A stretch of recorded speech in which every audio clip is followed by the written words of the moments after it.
দেখছেন আপনাদের প্রিয় YouTube channel team dream life. আমাদের ভিতরের মধ্যে অনেক কথা চলতে থাকে, আমরা বাইরে থেকে অনেকের অনেক কথা শুনতে পাই। সাকসেসফুল লোকেদের একটা খুব সহজ নীতি হচ্ছে, তারা প্রথমে তাদের নিজেদের ভিতরের কথাটাকে সব থেকে গুরুত্ব দেন, তারপরে বাইরের কিছু। আজকে আমাদের আলোচ্য বিষয় এটাই যে কিভাবে আমরা যাকে বলে লেজার ফোকাস নিয়ে আমরা আমাদের ভিতরের যে কথা, সেই কথাটাকে গুরুত্ব দিয়ে শুনে বিশ্লেষণ করে তারপর আমাদের কাজে এগোবো। এই ব্যাপারে পুরো আলোচনা করার জন্য আমরা ডেকে নিচ্ছি ড্রিম লাইফ অ্যাডভাইজারির কর্ণধার শুভ্রকান্তি দাসকে। শুভ্র ভাই, ওয়েলকাম।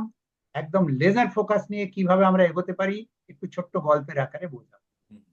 হ্যাঁ, থ্যাংক ইউ অর্ণব। আমাদের অ্যাকচুয়ালি গল্পটার একটা এটাও একটা কিন্তু বুদ্ধি ট্যুইজমের উপরে গল্পটা।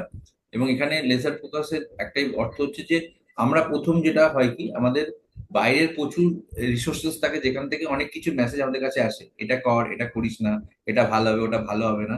কিন্তু অনেক সময় হয় কি, এটা আমাদের বিভ্রান্ত করে দেয় এবং আমি আমি আমার ভেতরের আওয়াজটা শুনি না। যার ফলে হয় কি, অনেক সময় আমি দিগ্ভ্রান্ত হয়ে যাই কোনটা করবো, কারণ একটা অডিয়েন্স বলছে এটা কর আর অন্য অডিয়েন্স বলছে অন্যটা কর।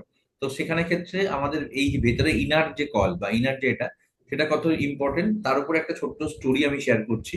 এবং এটাও একটা জেন মাস্টারের স্টোরি, বুদ্ধিস্টদের একটা অন্যতম শেয়ার। এবং আমরা যে সিরিজ অফ যে স্টোরিজ এর এখানে বলছি, সেখানে এমন কিছু কিছু মেসেজ আমরা গল্পের মাধ্যমে দিতে চাইছি, যেটা আমাদের অডিয়েন্স যারা শুনছেন তাদেরকে সমৃদ্ধ করবে। এবং তারা যে কোনো পেশায় থাকুন না কেন, যে কোনো জায়গায় থাকুন না কেন, এই সমস্ত ছোট ছোট মোটিভেশন বা ছোট ছোট জিনিসগুলো কিন্তু আমাদের লাইফকে অনেক বেশি এনরিচ করে। কারণ এই ঘটনাগুলো থেকেই আমরা লাইফটাকে শিখি বা দেখি। তো এগুলো বিভিন্ন আমরা জাতকের গল্পে পড়েছি বা বিভিন্ন জায়গায় বিভিন্ন স্টোরি থেকে আমরা দেখেছি, বা আজকে রামায়ণ মহাভারতও বিভিন্ন ঘটনা থেকে আমরা যেগুলো লার্ন করি, তাই তো আমরা চেষ্টা করি আমাদের নিজেদের জীবনে সেই ভুলগুলো ইয়ে না করে করতে। তো এই ঘটনাতেও আমরা যেটা একটা খুব সুন্দর, এরকম একজন জেন খুব প্রসিদ্ধ একজন ইয়ে ছিল, গুরুদেব ছিল। তো একজন এরকমই একজন ছাত্র তার কাছে গেছে, গিয়ে আহ, তার কাছ থেকে পরামর্শ নিতে গেছে যে আমি কি বলে লাইফে একটা জায়গায় অ্যাচিভ করতে চাই, তো আমাকে আপনি রাস্তা দেখান, পথ দেখান। ঠিক আছে, তো ওনার কাছে পৌঁছে যেত, ছেলেটা অনেকটা দূর হেঁটে, অনেক দূরে উনি থাকেন। তো গিয়ে পৌঁছেছে, খুব ক্লান্ত হয়ে গেছে। ওখানে উনি খাইয়েছে দিয়েছেন রাত্রিবেলা।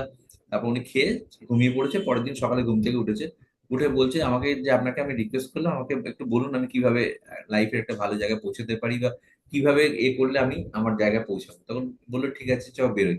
করে তখন ওখানে ওকে নিয়ে রাস্তায় বেরোলো। বেরিয়ে ওখানে রাস্তার পথে যেতে যেতে দেখলে একটা বড় গুহা। ঠিক আছে, তো বললো চ ওই গুহাটার ভেতরে আমরা দেখি। এই লাইফে কোনোদিন দেখেছিস? বলছে না, দেখিনি। বলছে একটা অসাধারণ উপলব্ধি বা এখানে হবে, আমি কথা দিতে পারি, এবং যে উপলব্ধিটা হবে সেটা কিন্তু তোর লাইফ টাইম মনে থাকবে। তবে চলুন তাহলে দেখি। তো ওর সাথে হাত ধরে ধরে ঢুকেছে, একটু পরে গিয়ে ঢুকেছে গুহাতে, হাত সাজা হয়ে গেছে। ও দেখছে খুব সুন্দর লাগছে, এই টানেল, এই সেই জল, গর্ত, অন্ধকার সবকিছু মিশে একটা টানেলেতে যখন ঘুরেছে, ঘোরার পরে কিছুক্ষণ বাদে আর পেছনে ওই ওনার গুরুদেবকে দেখতে পাই ছেলেটা। ঠিক আছে, প্রচুর চিৎকার করছে, এই করছে, যে কি করবো, খুব উভয় ভয় পেয়ে গেছে, এখানে কি আমাকে মারতে নিয়ে এসছে, কি করবো কোনো কিছু বুঝতে পারছে না। দূর থেকে টানেলের মধ্যে থেকে একটা ছোট্ট আলোর ফালি আসছে, আর এছাড়া পুরো অন্ধকার। আর খুব একটা বেশি, আর চারিদিকে এত নিঃশব্দ, এ খুব ভয় পেয়ে গেছে। কি করবো কিছুক্ষণ মানে ইয়ে হয়ে তারপরে বললো না, আমাকে যে কোনো করে হোক আমার এখান থেকে রেস্কিউ করতেই হবে। তখনও কি করলো, কিছুক্ষণ ধরে ইয়ে করে তারপর আস্তে আস্তে যেদিকে আলো দেখা যাচ্ছিল, আস্তে আস্তে এদিক ওদিক করে বেয়ে উঠে এদিক ইয়ে করে করে আস্তে আস্তে বেশ কিছুক্ষণ সময় লাগলো। তাও তখন দেখলো দূর থেকে একটু আলোর ফালি আসছে, মানে ওখান থেকে একটা বেরোনোর টানেল বা কোনো কিছু আছে, কিন্তু ওটা এমনটা এই ঘুরে ঘুরে ও কিন্তু ওখানটা বেশ মানে কষ্ট করে এবং মনে মনে খুব একটা ইয়ে হচ্ছিল। ঠিক আছে, এবং তারপরে মানে প্রায় 2 থেকে 3 ঘন্টার কঠোর পরিশ্রম করে বেয়ে পাহাড় কিছুটা উঠে, কিছুটা উঁচু টিলার মতো এদিক বেয়ে জল ইয়ে করে অবশেষে অনেক কষ্ট করে ওখান থেকে ও বেরোতে পারবো। বেরোতে পারলো। বেরিয়ে দেখছে যে সামনেই ওই আমাদের গুরুদেব সন্ন্যাসী দাঁড়িয়ে আছে। দেখে তো খুব মাথা গরম হয়ে গেছে। বলছে আরে কি মশাই, আপনি আমাকে ভেতরে নিয়ে গিয়ে ছেড়ে দিলেন, আমি ওখানে ভেতরে 2 ঘন্টা ধরে হাঁকার নাচ খাচ্ছি, কিভাবে বাঁচবো, আমি তো ভেবেছিলাম দম বন্ধই মরে যাবো। ঠিক আছে, তারপরে এই এতক্ষণ বাদে কোনো রকমের প্রাণক্রমে এখানে বেরিয়ে এসেছি। তো আপনি আপনি আমাকে কোথায় লাইফের লেসন শেখানোর জন্য এসেছেন, আমাকে উল্টে আমাকে বিপদে ফেলে আমাকে প্রাণে দিবে। তখন ও বলছে তুই চুপচাপ বস। ওটা ওকে জল দিয়েছে, তখন তো এতক্ষণে এতে করে খুব ইয়ে হয়ে গেছে, ঢক ঢক করে জল খেয়েছে, চোখে মুখে জল দিয়ে একটু বুঝে বলছে এবার তোকে আমি ব্যাপারটা বলি। আজকে যে ঘটনা তোর সাথে হয়েছে, এটা কিন্তু তোর লাইফের সব থেকে বড় লেসন। বলছে কি লেসন? আমি বললাম আমি তো ভয় পেয়ে গেছি। বলছে না, এটাই সব থেকে বড় লেসন। এই যে দেখ, তুই যখন ওখানে ঘটনাটা ঘটেছে, তারপরে তুই ওখান থেকে মানে নিজেই বুঝতে পারলি ওখান থেকে এসে ওই ওই জায়গাটা দিয়ে বেরোবো, আস্তে আস্তে ওই দিক থেকে এসছিস, উপর পাহাড়ে চড়েছিস, এই করেছি করেছি করে আলটিমেটলি 2 থেকে 3 ঘন্টা পরিশ্রমে তুই কিন্তু এখান থেকে বেরিয়ে এসছিস। লাইফের ক্ষেত্রে এরকম হয়, মানে লাইফের ঘটনাটাকে আমরা অ্যাভয়েড করতে পারি না, কিন্তু তার রিয়াকশনসটাকে আমরা চেঞ্জ করতে পারি। মানে আমি কিভাবে ওটাকে রিয়াক্ট করবো, আমার লাইফের ঘটনাগুলোকে আমি চেঞ্জ করার কোনো অপশন আমার নেই, ঘটবেই, কিন্তু আমি কিভাবে ঘটনাটাকে রিয়াক্ট করছি সেটা এবং সব থেকে বড় হচ্ছে এই রিয়াকশনের জায়গাটায় মানুষ সব থেকে বেশি ভুল করে ফেলে। তার কারণ হচ্ছে রিয়াকশনের জায়গাটা ভুল এটাই করে, কারণ তখন সে হয়তো তার আশেপাশে এমন কিছু লোক তাকে এমন কিছু সাজেশন বা এমন কিছু দেয়, তাতে সে বুঝতে পারে না যে তার রিয়াকশন অ্যাকচুয়ালি কি হওয়া উচিত।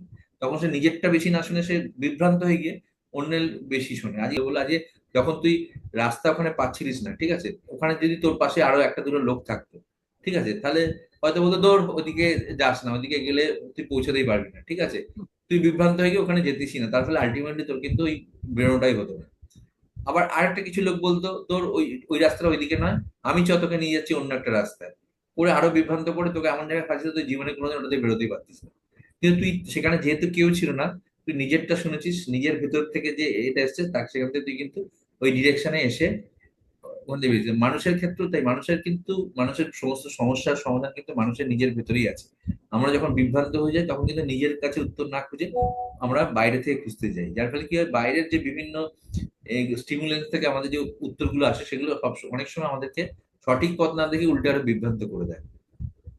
কারণ আমার সমস্যা তো আমারই সমস্যা না, অন্য একটা লোক আমার দেখা সমস্যা বা আমার বলা সমস্যাটাকে সেভাবে হয়তো সবসময় রিলেট করতে পারবে না।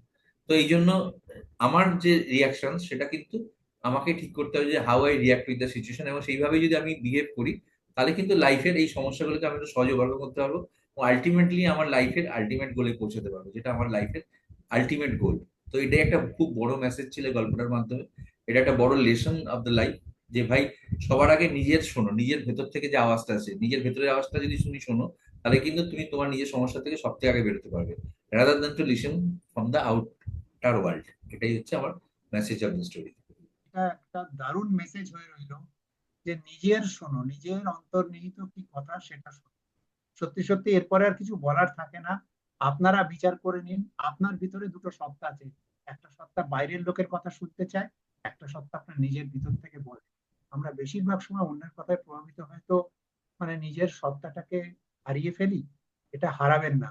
দেখুন, আমাদের সবারই তো একটা জীবন সম্বন্ধে একটা স্বপ্ন থাকে, একটা খুব সুন্দর জীবন। তা সেই সুন্দর জীবনের অন্যতম শর্ত কিন্তু নিজের কথাটাকে ভালোভাবে উপলব্ধি করা, নিজের অন্তরের কথাটা। তো সেটাই হচ্ছে আমাদের এই ড্রিম লাইফ, মানে এমন একটা লাইফ যেটা আমাদের ড্রিম। সেই ড্রিম লাইফ তার একটা অন্যতম প্রাসঙ্গিক শর্ত হচ্ছে নিজের ভিতরের কথাটা খুব গুরুত্ব দিয়ে শোনা। কি বলো শুভ্র? একদম। একদম। তো এই জন্যে আপনাদের কাছেও এটা থাকুক যে মেসেজটা যেটা শুভ্র বললো, সুন্দরভাবে নিজের কথাটা শুনুন, গুরুত্ব বুঝুন, অন্যের কথাকে নিশ্চয়ই গুরুত্ব দেব, কিন্তু নিজের কথাটা সবার আগে গুরুত্ব পান। এইটুকু মেসেজই থাক। খুব দারুণ একটা তুমি উপহার দিলে, থ্যাংক ইউ শুভ্র। আমরাও খুব শীঘ্রই ফিরে আসছি। আর প্রিয় দর্শক, ভুলবেন না আপনার কোন দিকে ফোকাস থাকা দরকার। আপনারা আমাদের সাথে একসাথে থাকুন, আমাদের এগিয়ে চলতে সাহায্য করুন। খুব শীঘ্রই ফিরে আসছি এরকমই তাৎপর্যপূর্ণ আরো কিছু ভিডিও নিয়ে। ততক্ষণ ভালো থাকুন।